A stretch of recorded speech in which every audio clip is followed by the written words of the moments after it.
associate myself with the previous gentleman's remarks.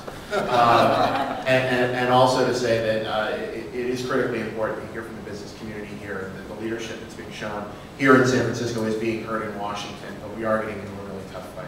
And what we're going to see in the House is going to be a lot longer slog than we got out of the Senate, or hopefully will in the next hour or so. So it's really to stay engaged, stay involved. Thanks for all of you for what you're doing. It's critically important. We've got a campaign going at keepushere.org, which the leadership group has been kind enough to support as well, and many of the other groups in the room. We'll be keeping that going throughout the summer, adding new content to it, so there's going to be lots of ways to do this. But it's critically important at this juncture to stay involved. That's the message, that's the key thing to remember. So thank you all for being here. We have a long line of people who'd like to weigh in with our panel. If you could identify yourself, and if you're associated with the company and want to mention that too. We have a total of 6 minutes left, and at least 4 more people who want to speak, and panelists who want to respond. So think lightning round. Sir. Thank you. My name is Ronald Fox. I'm a Academy graduate. I'm also the CEO of a scientific research organization called HumanTours.com Incorporated. My question is from Ms. Odom and the Mayor Lee. How can we collaborate with the office at the federal level and at the local level to invite non-immigrants on a B1 business visitor visa to do independent research and permissible activities? A lot of the non-immigrants don't know that in the B2 tourist category, they're not allowed to do certain activities. So we want to start promoting and inviting them here to do independent research. Our office, thank you for your question. We did have a short conversation around B1 options and some issues around the processing of those visas at the State Department. I'm happy to engage with you. Our office does a lot of stakeholder engagements, and to the extent that we can help promote the purpose of the uses, the allowed uses for that B1 visa, we're happy to do that, whether we can do it through teleconferences or any other means. We have also some brochures about our office, and to the extent that folks are having some issues with USCIS, understanding or contesting that a change of status, requests to pursue allow business activities under a B1, we're happy to help. So we definitely can help with the outreach as well. And our city, we're one of the largest concentrations of consul general offices in the nation outside of Washington, D.C., New York. And so we work very closely with the consul generals of different countries to promote visits. And we also work, and I have an educational leadership council with all the universities in the South South Bay area. And they also advise me that we can work together on international ideas that promote trade and exchanges of both students, professors, and others in education, so we could use that avenue as well. Yes, sir. If you could identify yourself. My name is Eventbrite. I'm a startup founder of Geetha. A few days ago, my visa was overwritten. I will have to leave the country in 4 weeks instead of 6 months. The immigration officer made that decision. I've been living in Japan for 5 years.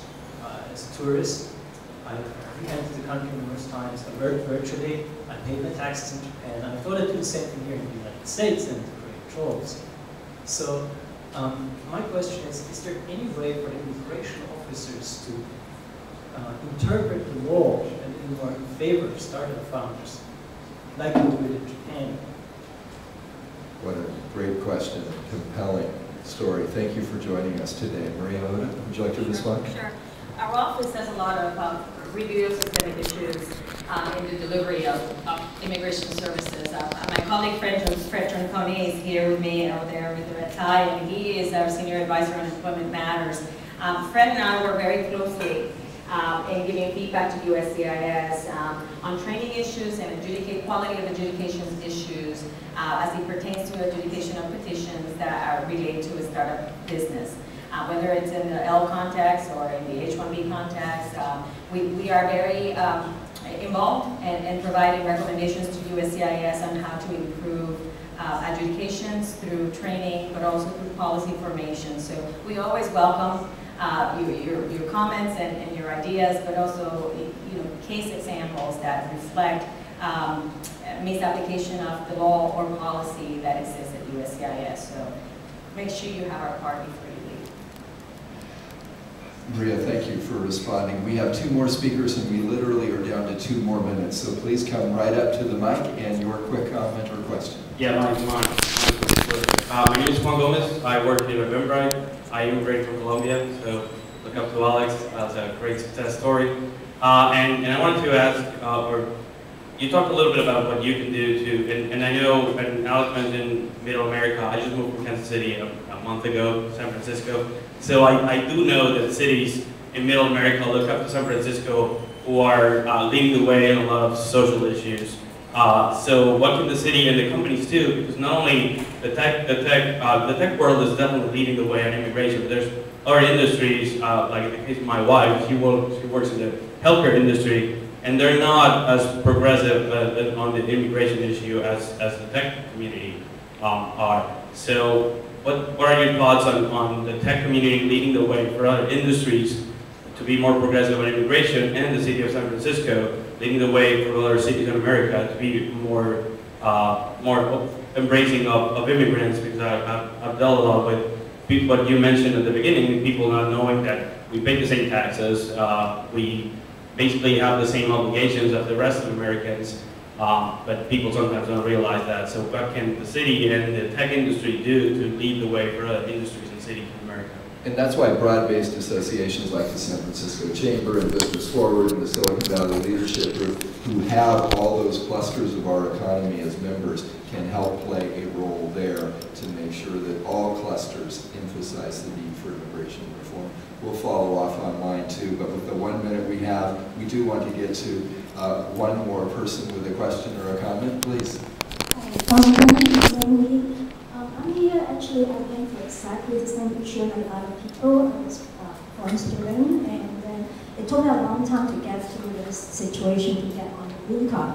And I'm actually in the category that I think less than 20,000 people in America have that status, and I'm a youth visa holder. I was, and I got through it.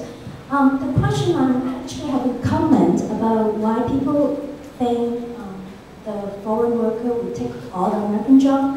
When you look at the Singaporean, they actually have the H-1B/B1 visa, which means allowing both countries, U.S. worker can freely go to Singapore to work, versus Singaporean can come to U.S. to work. And you never have a problem about people talking about they will stay here for long and take away the job.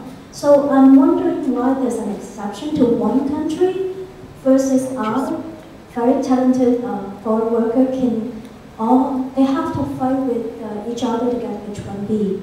And that's one thing I don't understand, and maybe someone can shed some light to the situation. And we'll have Maria Odom and her team follow up with you after our live town hall today. Regrettably, and this happens often with an important conversation and a robust discussion, we are out of time. I want to thank San Francisco Mayor Ed Lee, Maria Odom with the Office of the Citizenship and Immigration Services as Ombudsman, Geetha Vallabhaneni, founder and CEO of Luminix, Alexander Torrenegra, founder and CEO of VoiceBunny, and Rutul, co-founder and Chief of Products and Marketing for Bright Funds. But more than anyone else, we want to thank Kevin and Julia Hartz for letting us have this live town hall here at Eventbrite.